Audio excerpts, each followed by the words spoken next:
All right, we want to welcome our other campuses into the house right now. We're going to be in Luke chapter 1 in a few minutes. If you brought your Bibles, we'll get to the Christmas story in the Word of God. But as we get started, I want to draw your attention to the Word of Tom, just for a couple of minutes. Not quite at the level as the Word of God is, but anyway, two announcements or things that you might find interest in. My job is, as senior leader of the church, is also to act as the father to the family. I'm not really sure how I should describe it, but I'm older than most and been around longer than I think anybody. So some of the responsibilities, the paternal responsibilities for communicating with our church family falls on my shoulders. So when it comes to giving, finances, that kind of thing, usually that's punted into my purview. So I want to give you an announcement about where we are at this point in the year. It seems like every year about this time we find ourselves a bit short of expenses we've incurred over the course of the year. The good news is that is not the case this year. So thank you very much. Our gifts this year, we project at least our gifts this year will actually meet our expenses. But it does look like we'll fall short of our budget goal that we defined a year ago. About a year ago, right about this time, we set a budget for 2018 of $9.2 million. Man, that sounds like a lot of money, and it is a lot of money. I think it's important for you to remember, however, that it is still well below the norms for a church with the size and ministry scope of HTC. So even though that's a lot of money, we believe that that is the amount of ministry that God was calling us to accomplish this year. Now, with normal giving trends between now and the end of this month, which if you've been watching, the end of this month, it's the end of the year. So with normal giving trends, we are currently projecting to finish the year at around $8.7 million, which is a little bit short of our budget goal. Now, I also want to recognize and thank those of you that participated in our hometown Advantage campaign earlier this year. And if you were around for that, we raised over and above our general operating expense budget, $1.5 million. So all in all, our giving actually outdistanced our annual budget. And again, I just want to thank all of you who participated, because we are now in the process of being able to complete every one of those 4 capital projects, one at each one of our campuses. But that still leaves our general fund about $500,000 short of where we had hoped to be. And so what we're going to try to do between now and the end of the year, when I say we, I don't know if it's like you and me, but we're hoping that all of us come together, and if there's maybe a special year-end gift, or God has blessed you and you want to add something to what you had planned on participating with, if we can contract that gap a little bit, it certainly would give us a good springboard for 2019. And so I'm just throwing it out there. And if anybody, as is always the case, and I mean this from the bottom of my heart, if anybody actually has $500,000, you can call me personally and we'll make sure that we make that connection. But the way things work here at HTC is those deep pockets seem to elude us, but we all contribute just a little bit here and there, and wonderful things take place. We are able to accomplish so much more together than we certainly ever could on our own. Okay, so that's the financial update, and now I would like to talk for one moment about HTC Online. This is a new way to invite your oikos to visit HTC. I know sometimes yeah, that's pretty good, huh? You know, we are state of the art. I mean, if you would have, if we'd had 9.2 million, we'd have a different computer, but just saying. And by the way, I just love, this group. I love all the groups, all the services at all our campuses, certainly. But this group is the first one to laugh at the image this weekend. So I don't know what that means. I don't know if you're smarter, more sarcastic, or what's going on. But we have a core strategy here at High Desert Church, and that is to identify the people God has placed on the front row of your life, and then to not only identify who they are, but to pray for them regularly, to invest in them, intentionally invest in their lives, to invite them to be a part of your faith journey. And that might be inviting them to HTC. It would not be uncommon, however, for people, especially in our culture, to wonder what High Desert Church is like. Well, now you're going to have another tool in your tool bag where you can say, hey, this weekend go online and just check out the service, because Saturday night at 6, Sunday morning at 9 and 11, all of our services will be live streamed on HDC Online. Now, this is next year, but we're not going to wait for next year, because on Christmas Eve and the 2 days before the actual Christmas Eve, we're hosting 8 Christmas Eve services, as you know, over the course of those 3 days. Every one of those 8 services will be available online to people all over the world. And if other planets are picking up this signal, then we are going to be an intergalactic blessing to the universe. And so I want you to know what's coming up for Christmas Eve. Certainly, if you have family and friends on the other side of the world, other side of the country, and Christmas Eve is a big deal here. It's going to be a great service, and you might invite them to actually participate with you, even though you'll be here live, participate with you, because they might be in another state, another region of the world. So anyway, that's good for Christmas Eve. And then next year, we'll be able to provide those services live on Saturday and Sunday. Okay, so that's an update. And we'll do what we can to get a new computer in our office as soon as possible. All right, Luke chapter 1. I hope you're there, because we'll be there in just a minute. But I want to continue the journey that we began last weekend. Last weekend at all of our campuses, either the lead or his surrogate taught the Word of God to you and introduced this series. And the series is entitled Glory and Wonder. And it's all about Christmas, to be sure.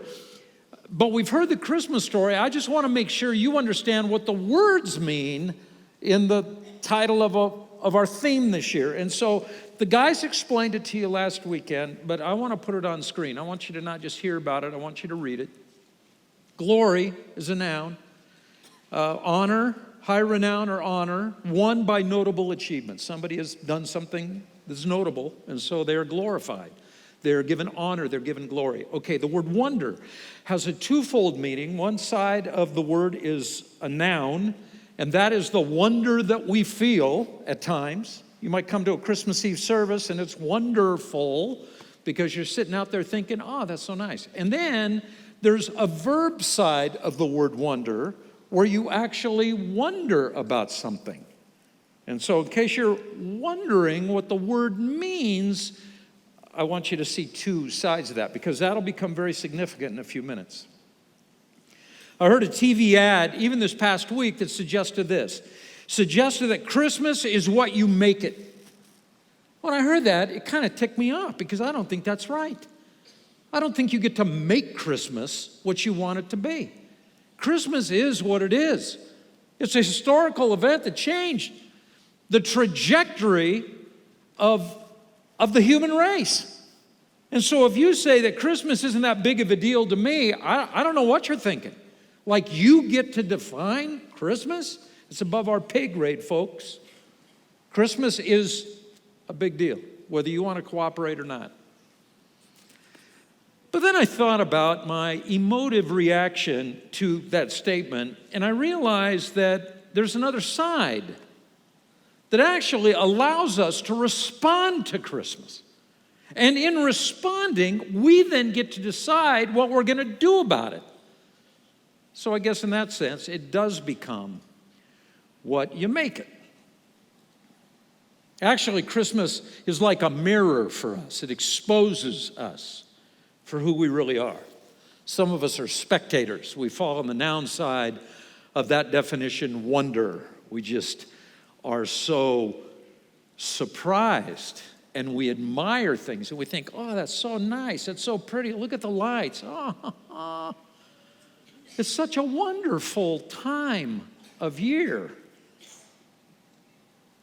There are people who just watch, and that's the wonder they feel. But then there are those that take that verb side of the word wonder seriously, and they begin to speculate.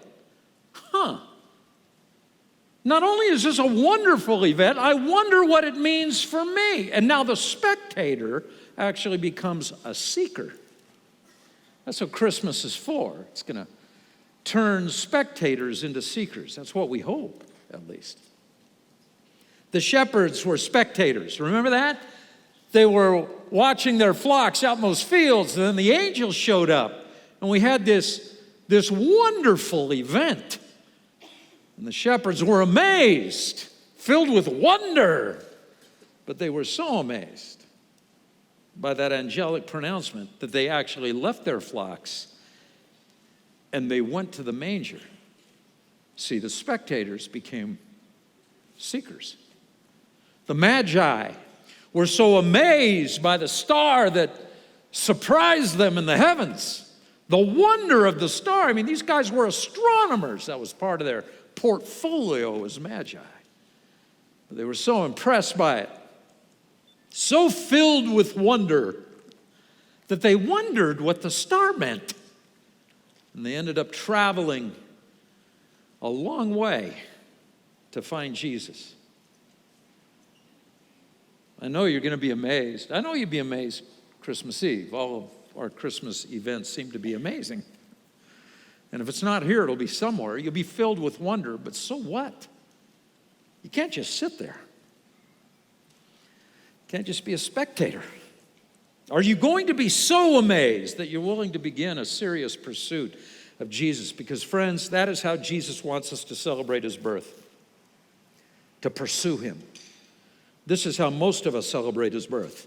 We go shopping. There's a difference here. In fact, most of us will spend more time preparing for one day's events, for what happens on December 25. We'll spend more time getting ready for that in sheer number of hours than we will spend serving Christ Church for the entire year. Most of us will spend more money on one day's events than we'll give to Christ Church for the entire year in sheer number of dollars. There's nothing wrong with Christmas gifts and parties. I'm not trying to be a Scrooge here.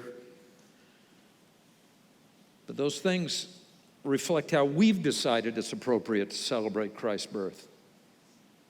That's not how Jesus asks us to celebrate his arrival. You might say, Tom, that's not fair. And if you were to say that, that's good, because now we know who needs this message. I want to talk today to those who believe that they're not treated fairly in life.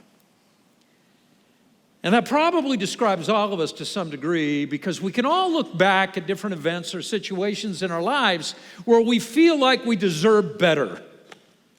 What happened to us is not what should have happened to us. But sometimes that feeling of loss at how things worked out can so negatively affect us that it limits our ability to move forward in our lives. We become immobilized. We begin to feel helpless. Maybe even begin to feel like we're victims of some grand design that turned its back on us long ago. Okay? All right. Hold that thought. Luke chapter 1, verse 28. So the angel shows up and says to Mary, "Greetings, you who are highly favored. The Lord is with you." Now, in hindsight, we know what that means. Mary wasn't sure at this point. In fact, it says in verse 29, she was greatly troubled at the angel's words and wondered, what does that mean? What kind of greeting is that? The voice of God had been silent in Israel for 400 years. No prophet of God had spoken officially for over 4 centuries. That's 80 generations of families. 80. Can you tell me what was going on in your family 80 generations ago? Go ahead. You can't even tell me about your great-grandparents. And that was 3 generations ago. Now you understand why Israel had lost hope that God still cared? And then the angel shows up and speaks for God. And this is it? The Lord is with you? What exactly does that mean? You know, we think about being victims at times. We use the word victim a lot. This is the definition of the word. It's someone who undeservedly experiences misfortune and feels helpless to do anything about it. And in the Christian faith, both Joseph and Mary are heroes. No doubt. I mean, they are highly esteemed. But there is a difference between Joseph and Mary, besides the obvious gender difference. Joseph didn't have to do what the angel said. Joseph could have walked. In fact, at the very beginning, he was thinking about that. He initially decided not to be Mary's husband, but to end the relationship during the betrothal phase of this marriage process in that culture. But then he realized that there was a plan in process and that it was being directly orchestrated at the highest level. And at that point, he decided he would discipline his emotions and become a seeker and actually pursue Jesus. Now, I mention that about Joseph because I want to draw a distinction between he and Mary. Mary, on the other hand, didn't have a choice. The plan was already decided for her before the angel said anything. She was not in a position to just walk away should her doubts get the best of her. On board or not, either way, if she walks, she'll still be carrying a baby. You know, when you and I feel like we're victims, most of the time we're just reaping what we've sown. Our circumstances are not as much circumstances as they are consequences because of our stupid decisions. And we can have a pity party about that if we want to, but we can seldom claim that we experience a consequence that we haven't somehow contributed to. I'm not saying that the word victim doesn't apply sometimes. In fact, when I look at the life of Mary, I'm thinking, voila. In Mary's case, it seems to fit. I mean, she came from a poor family. This is what we know about her. She came from a poor family. She didn't have any control over that. She almost lost the love of her life when she became pregnant by the Holy Spirit. She didn't have any control over that either. Did you know she could have been sentenced to death for adultery? That's a law the Jews had in place at the time that she didn't write, and she wasn't an adulterer, but any prosecutor a few months down the road would have had sufficient evidence to convict. She was forced by the Roman government to travel 100 miles during the last few weeks of her pregnancy. She didn't have any control over that decree that a census be taken and that it would be required of them to travel to Bethlehem. She didn't have any control over that. But it goes beyond Christmas.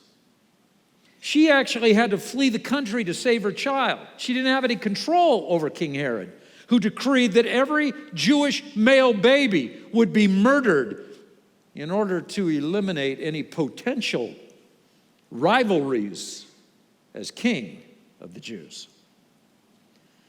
The angel told Joseph to take his family to Egypt. Go ahead and lose your place there in your hometown. Leave your family, leave your job, leave your support group, leave your community. Travel for a month to someplace you've never been, speak a language you've never learned, live with people you've never met, and stay there for up to 2 years. She had no control over that. Evidently, she was widowed at some point.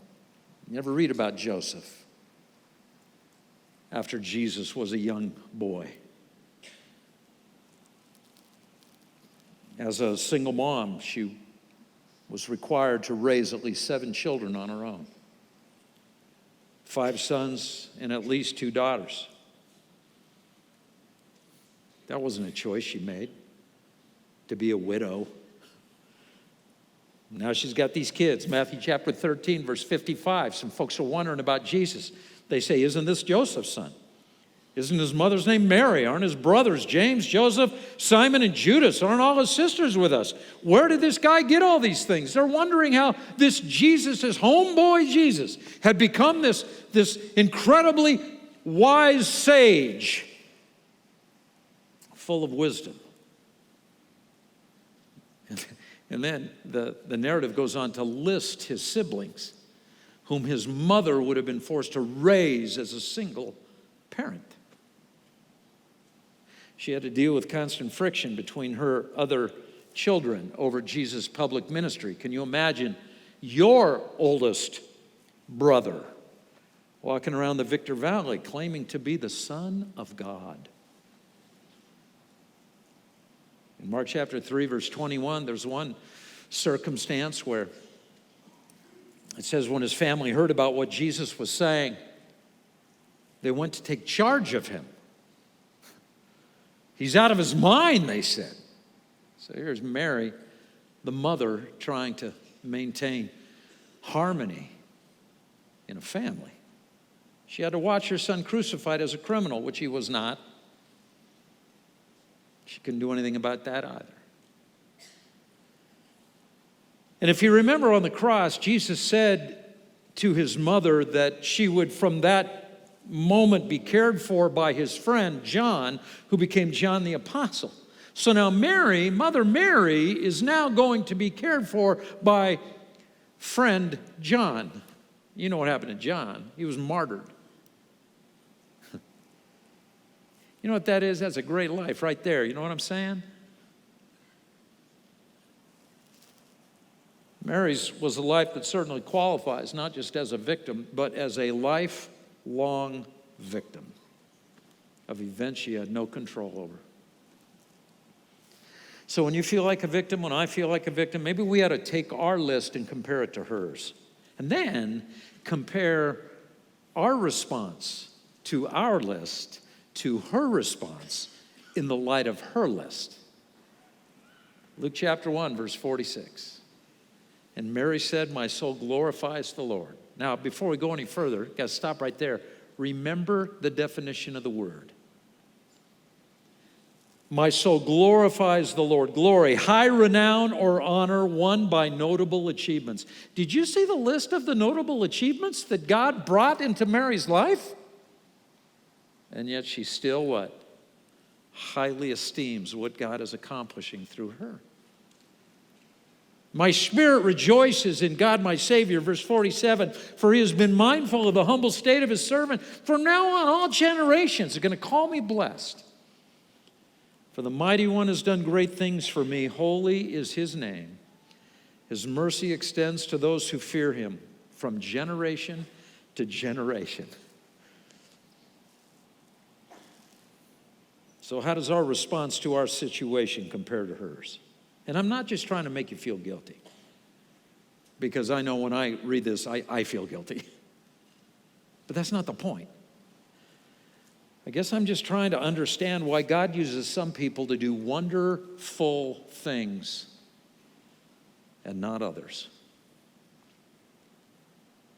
But at face value, we could get the wrong impression about Mary and how wonderful she was, because if you look at her response, it starts in verse 46. It's a song. It's Mary's song. And she gives glory to God. My soul glorifies the Lord. But verse 46, you know what verse 46 is? It's verse 46. That's what it is. Now, I've taught you for years, whenever you come across a verse 46, you got to keep in mind there are 45 verses before it. In fact, this is what I call the road Mary is traveling. I call it Route 46, because I want to get on that road. I want to get to verse 46. I want, in the midst of all of my difficulties and all of my burdens in life, I want to be able to say, my soul glorifies the Lord, not complain to the Lord that he's not treating me fairly, but to thank him even in the midst of the confusion and the frustration. How do I travel that road? Well, there are a couple of things to consider. I think a couple of on-ramps to Route 46. Number one is this, fill in some blanks. Let God encourage you through others. You want to on-ramp to that road? Then let God encourage you through other people. See, it's important to remember, Mary did not deliver this expression, this majestic expression of worship immediately after the angel told her what was going to happen. I mean, the angel spoke and she didn't immediately say, my soul glorifies the Lord. What did she say in verse 38? I am the Lord's servant. May it be to me as you have said. You can almost sense the discouragement, the frustration, the confusion. There's a sense of resignation. Okay, I guess I don't have anything to say here. She knew immediately that this plan was not negotiable. See, whenever you talk to an angel, they can be very compelling. And I know sometimes they guise themselves. They take the form of humans. In fact, the writer of Hebrews say, we entertain angels. We don't even know they're angels. But then there are moments in Scripture when angels show up and people see them in their created splendor. You know what Daniel did when he saw an angel? He fainted. Some about an angel's visit. It's very clear. I'm not asking you for permission, Mary. This is what we're going to do. You might notice that she hurries to see her cousin. She hurried to see her cousin. Don't miss that. Because Elizabeth, her cousin, gave her the perspective she needed as an on-ramp to Route 46. I've taught you for years that God uses two ingredients in his recipe for encouragement. He uses his word and he uses his people, his church. And some of you try to put that formula together without a formula. You try to use one without the other and it doesn't work. You sit alone by yourself and read the Bible, which is powerful and amazing and so needed. I'm not saying that that's not what we should incorporate into our lives, but you can't just read the Bible without allowing God the opportunity to use the church to bring perspective to his word. On the other hand, you can't just go to your small group and never consider the word of God. You can't just hang out with your friends and expect God to encourage you. It's that combination of the holy word of God and the hagioi, the saints of God, the spirit-filled church of God, combined brings powerful encouragement to our lives. During the dialogue between her and the angel, the text tells us she was troubled. She was troubled. How can I be pregnant? I've never even been with a man. And then verse 39 says, at that time, so right then, Mary got ready. She threw some things in a suitcase. And she hurried to a town in the hill country of Judea where she entered Zechariah's home and greeted Elizabeth, her cousin. When Elizabeth heard Mary's greeting, recognized it was Mary, the baby inside of Elizabeth. Now keep in mind, Zechariah and Elizabeth, they're older. They can't have kids, but they are now. The reason they're having a kid now is because that baby is John the Baptist. That baby will be born and become later as a man the forerunner to the ministry of Messiah Jesus. So here's Elizabeth at home, pregnant with Johnny boy. Mary shows up with Jesus. And somehow it's not just Elizabeth greeting Mary, the baby sensed that Jesus was in the house. And he's started kicking and moving. He's probably screaming from the womb, repent! And Elizabeth was filled with the Holy Spirit, and in a loud voice, Elizabeth said, blessed are you among women, and blessed is the child you will bear. Did I mention I was pregnant yet? But Elizabeth continues, why am I so favored that you, the mother of our Lord, would come to me? As soon as the sound of your greeting reached my ears, my baby, the baby in my womb leaped for joy. Blessed is she who's believed that what the Lord has said to her will be accomplished. And that was the confirmation Mary needed. You notice what verse that is? That's verse 45. That's the on-ramp to Ruth 46, right? Her encouragement helped propel Mary into that Magnificat. Mary just needed the same assurance y'all need, I need. We need perspective. We need perspective that things are going to be okay.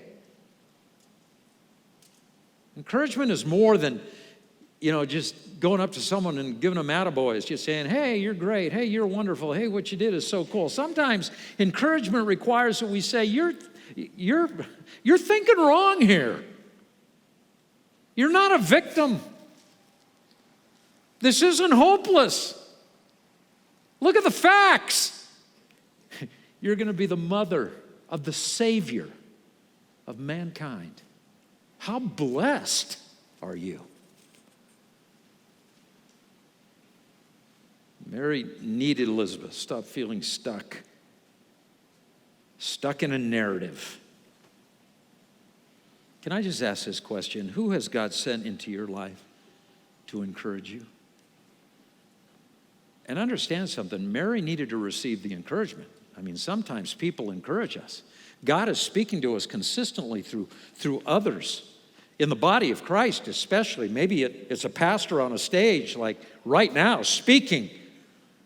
As the Lord speaks to you, are you receiving it? Are you willing to accept it?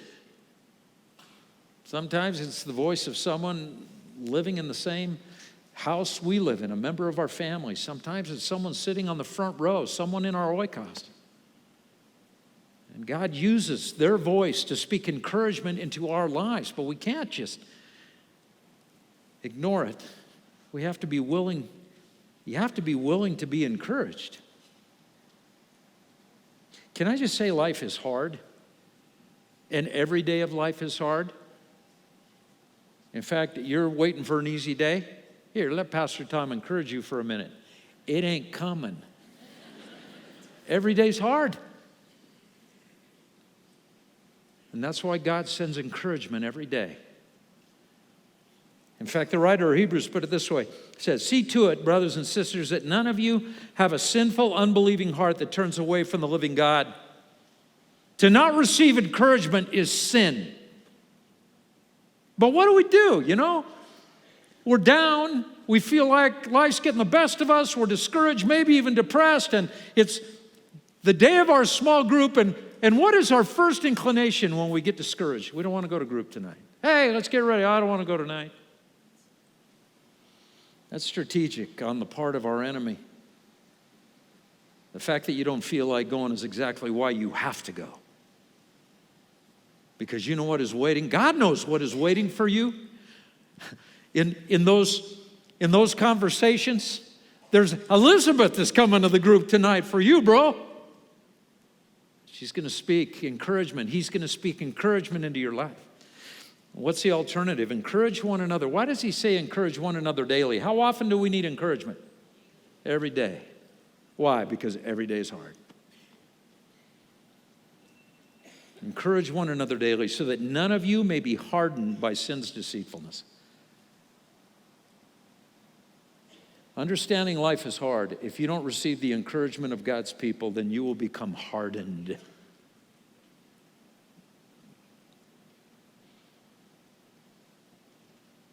I heard another person just this last week say, I'm in a very bad place in my life. I mean, it's accurate analysis. I'm just saying the reason that you're in a bad place is because you become hardened to the voice of God. Doesn't have to be that way. It just doesn't. You got to let God encourage you through other people. It's like the Christmas song that says, let earth receive her king. There's a whole lot of people that you know and I know that didn't receive the king. They came up with their own celebration, but they're not receiving the king, if you know what I mean. It's one thing to send a king. It's another thing for people to receive him. It's one thing to encourage you, to speak encouragement into your life. It's another thing altogether for you to what? Open your hearts and receive it. There's another on-ramp to Route 46. Let God encourage others through you. Can I just say, without, at the risk of sounding cliche, Route 46 is a two-way street. You got to let God encourage you through others, but you got to let God encourage others through you. See, it's normal to feel like a victim. I mean, we all have.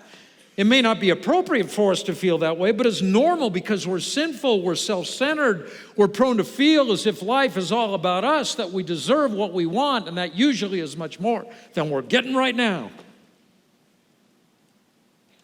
Well, God is essentially asking of Mary, as Mary, will you encourage others from generation to generation?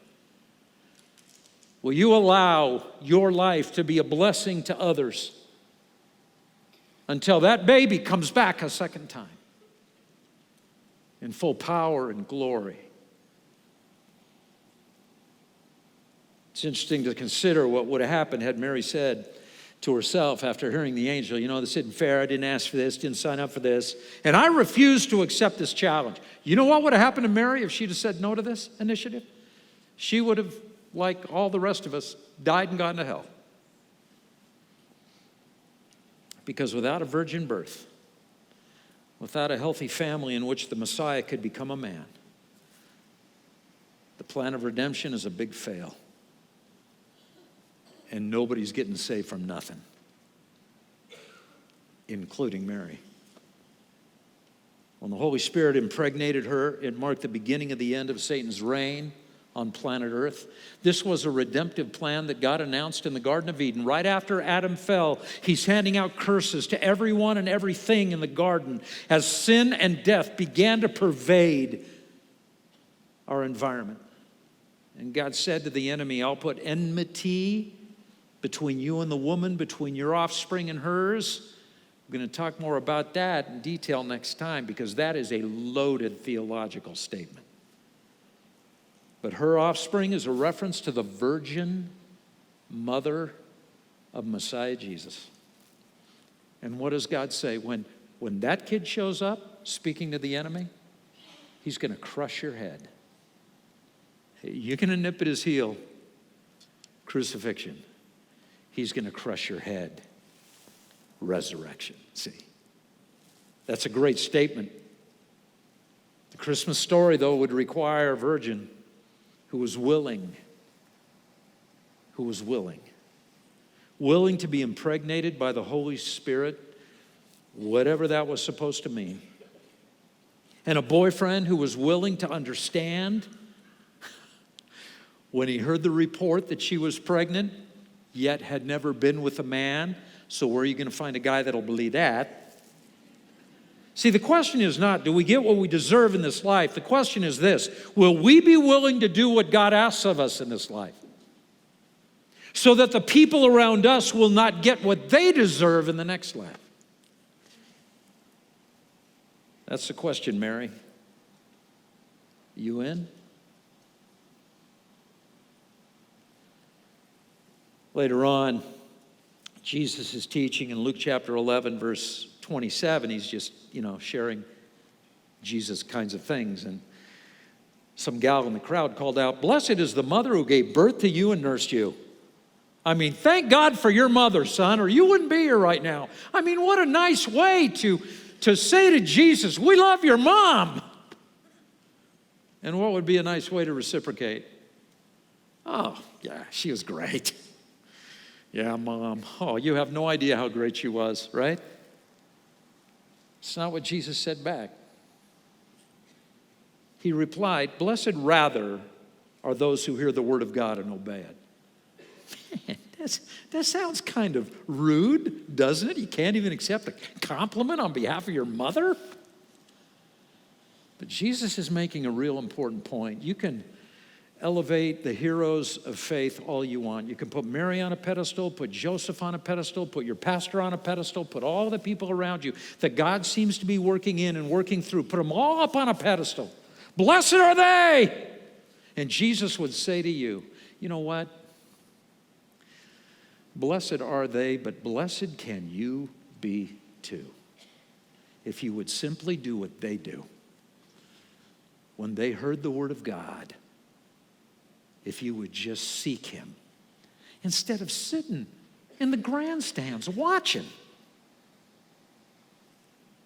You can actually become a hero of the faith when you hear the word of God and obey it. And yet we get so discouraged. We got our own list. We cry out to God and we say things like, God, do you care about me? Do you remember me? Are you aware of this situation? Are you capable of meeting this need? Mary's song described God three ways. He was mighty, he was holy, and he was merciful. Regardless of what happens to you or I today, he will still be those three things. God's attributes don't change just because we get frustrated. Our frustrations, our difficulties don't change God's character. Our difficulties only frame our role in God's plan. But our difficulties never change our purpose in God's plan. Everything that happens in our lives reshapes our oikos. That group of 8 to 15 people he supernaturally and strategically put on the front row of our lives, those obstacles that we face redirect our path, their path, but doesn't change the mission at all. Had Mary said no to God,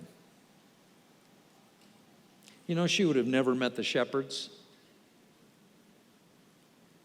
She would have never received gifts from the Magi. She would have never been saved from her own sin. Man, if this holiday season you're feeling down, and if you're not today, you probably will sometime this week or next. It's just the way it is. You'll get down physically. You'll get down economically. You'll get down relationally. Let me give you some advice. Listen for the voice of God, because he'll be speaking encouragement to you. It might be from a stage. It might be in a song. It might be from your spouse. It might be from your kids or your grandkids. But God's going to speak to you, man. Just receive it. And if that doesn't work, then go find somebody to encourage. Look at your front row and say, what do they need?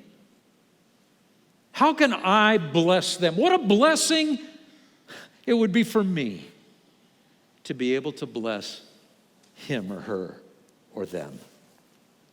You got to let go of that Grinch mentality. Because if you don't, you'll be put on a shelf. Like an elf on a shelf.